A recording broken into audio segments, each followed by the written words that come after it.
Shedeur Sanders, a fifth-round pick with first-round swagger, comes into the preseason as the guy no one saw coming. He lights it up in his first game. Poised, sharp, commanding.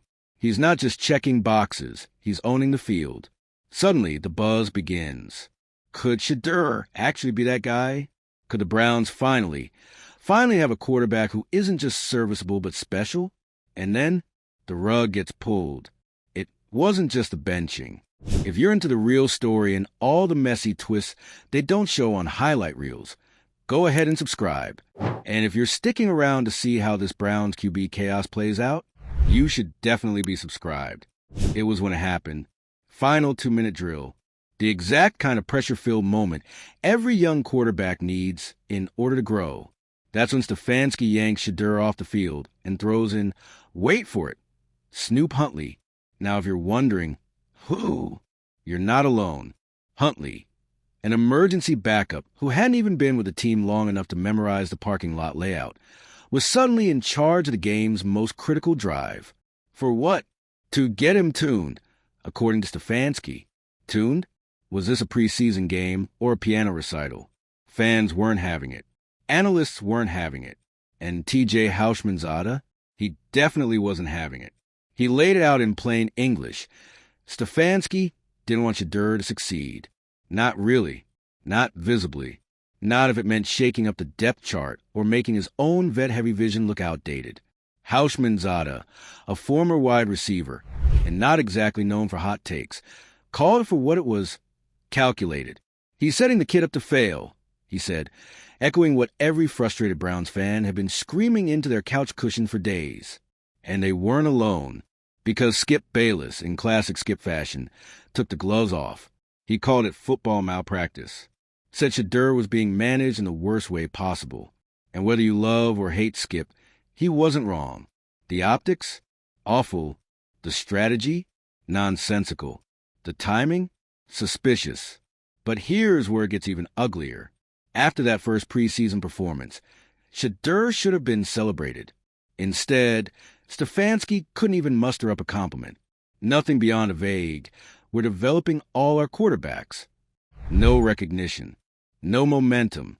Just a cold shoulder and more reps for quarterbacks who'd already shown their limitations. And then came the whispers. Stefanski wasn't invested in Shedeur. He didn't like the attention. Didn't like the questions.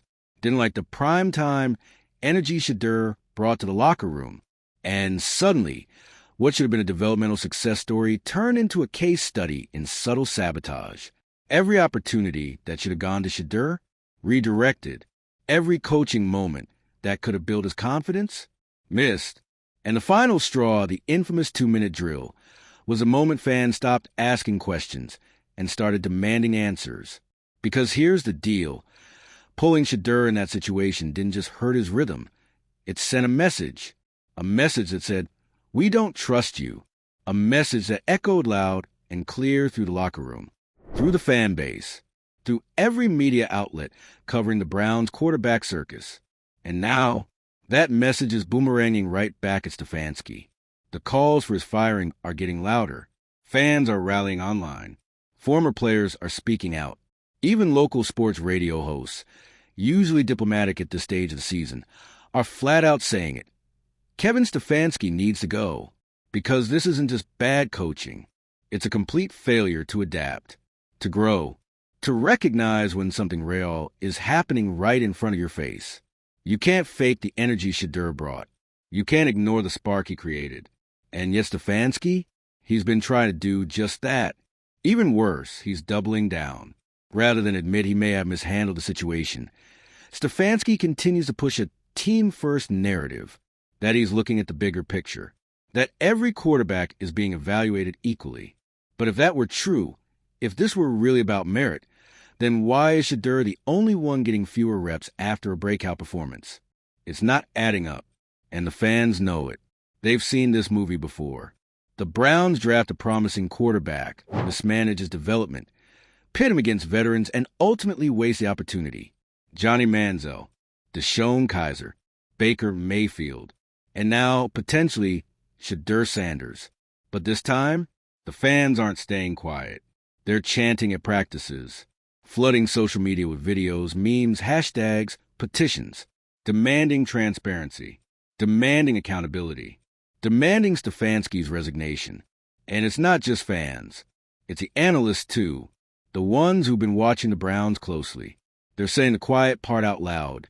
Shedeur's struggles, what little there were, weren't his. They were manufactured, born from poor play calling, a weak offensive line, and inexplicably limited reps. He wasn't protected. He wasn't developed. He was tested and then benched before the results even came in. So where does this go now? Well, Stefanski is cornered. He's officially on the hot seat. And every future decision he makes about Shedeur will now be viewed through a microscope. One more mishap, one more clearly biased benching or unjustified switch, and the media firestorm will become a four-alarm blaze.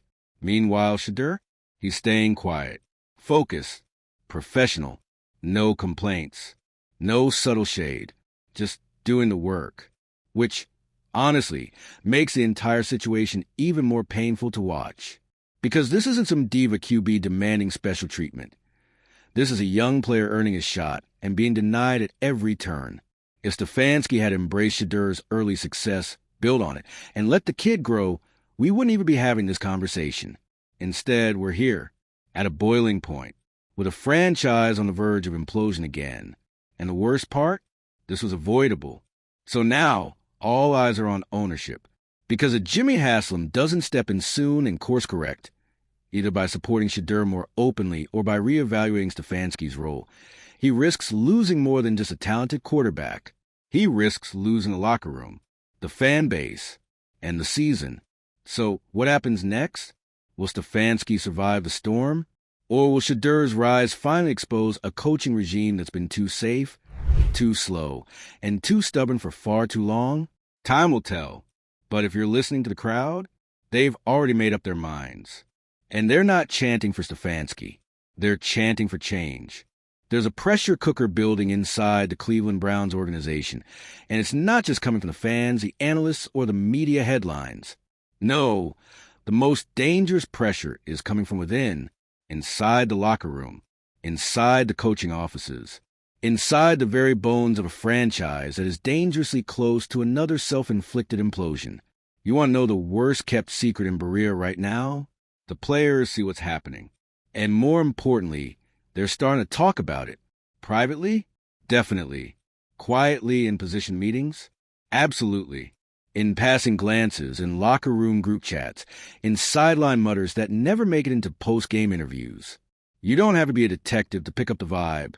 There's unrest, frustration, confusion, because professional athletes, especially ones in the NFL, know exactly when a teammate is being screwed over. And Shedeur Sanders, the guy who's been outworking veterans, showing up early, hitting tight windows in practice, and still can't get a consistent shot on the field?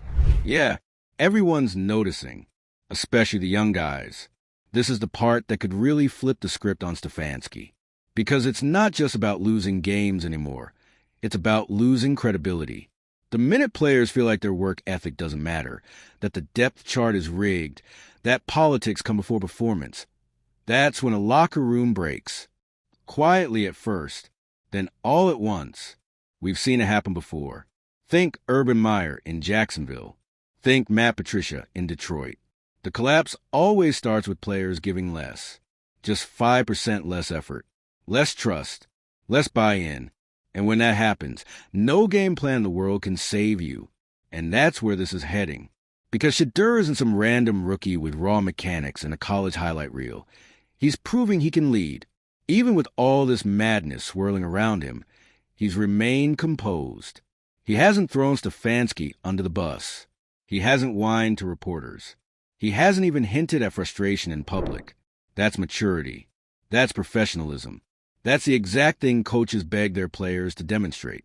So when Stefanski continues to pass him over for a journeyman with no future on the roster, or throws him in with second-teamers who can't protect a screen pass, players feel that. They feel the disrespect. Not just for Shedeur, but for the entire process. And now we got former Browns stepping in. You got retired players dropping cryptic tweets about seeing this story before. You've got local legends doing podcast interviews and not holding back. Even guys with ties to the coaching staff are starting to peel away from the narrative, distancing themselves just enough to signal, this isn't it. And then there's the money. Let's talk about what no one in the front office wants to admit. Shedeur Sanders is good for business. He's not just a quarterback prospect. He's a marketing engine.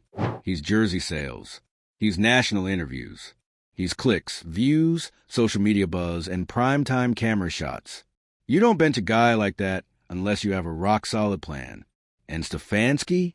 Let's be real, he doesn't. What's the strategy here? To ease him in until he's magically ready for Week 9, after you've already racked up 5 losses and the city's ready to riot? Because if that's the plan, it's already failing. The patience has run out. The media has flipped. The fans have spoken. And even the sponsors, yes, corporate sponsors, are starting to make noise behind the scenes. There's legitimate concern from team partners who bought into the Shedeur hype. They're watching this whole fiasco unfold and wondering if they backed the wrong team at the wrong time. And in the NFL, when brand confidence starts to shake, people lose jobs. Quickly, here's the other ticking time bomb, the calendar.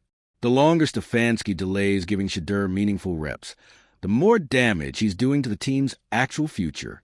Every week wasted with him on the sidelines is another week of stunted growth. Another week he's not building chemistry with the starters. Another week you're telling your locker room, we don't believe in what we see with our own eyes. The Browns haven't earned the luxury of slow-developing quarterbacks. They don't get to play the long game anymore. Not with this fan base. Not with this history. And not with the AFC being as stacked as it is. What makes it worse is that the solution is so obvious. Let Shedeur play. Not just mop-up minutes. Not just meaningless drives with third stringers. Give him the actual reps. Give him the huddle. Let the team rally around him instead of constantly watching him get shuffled like a deck of cards no one wants to play. Because here's what everyone forgets. Football players aren't dumb. They don't need a press release to know who the best quarterback in the room is. They see it in drills. They hear it in cadence. They feel it in the energy of the huddle. And if Stefanski continues to ignore what's clear to everyone else, he's not just risking his job. He's risking the team's soul. There's one more factor Stefanski might not be ready for. Deion. Because let's be honest, Coach Prime has been playing this whole thing quietly. Too quietly. And you know that can't last forever. The moment the situation turns from weird coaching decision to career sabotage, Deion is going to speak. And when he does, every camera in the country will be rolling. Every network will cover it. And Kevin Stefanski? He won't just be defending play calls. He'll be defending his integrity. Because once Deion Sanders steps in, this stops being about football and starts being about reputation. And that, more than anything, is what Stefanski should be scared of. Because up until now, he's been able to play the coach's discretion card. But when prime time opens that file folder labeled, "Everything you did wrong to my son," that card's getting ripped in half on live television. So let's put it all on the table. You've got a quarterback ready to lead. You've got a fan base begging to believe. You've got teammates quietly backing their guy. You've got sponsors watching the team's every move. And you've got a head coach clinging to a philosophy that's already falling apart. The clock is ticking. Because if Stefanski doesn't pivot fast, he's not just going to lose Shedeur Sanders. He's going to lose the team, the trust, the entire trajectory of a franchise that finally had a shot at something different. So what now? That's up to ownership. Jimmy Haslam needs to step in, not next month. Now, set the tone. Make the call. Either back your quarterback and realign your coaching staff around him, or continue down this path and brace for another wasted season and a fractured locker room. Because the fans, they're done waiting. They're not just calling for Shedeur to start anymore. They're calling for Stefanski to go. And if you've been watching this team long enough, you know exactly how this ends if nobody steps in.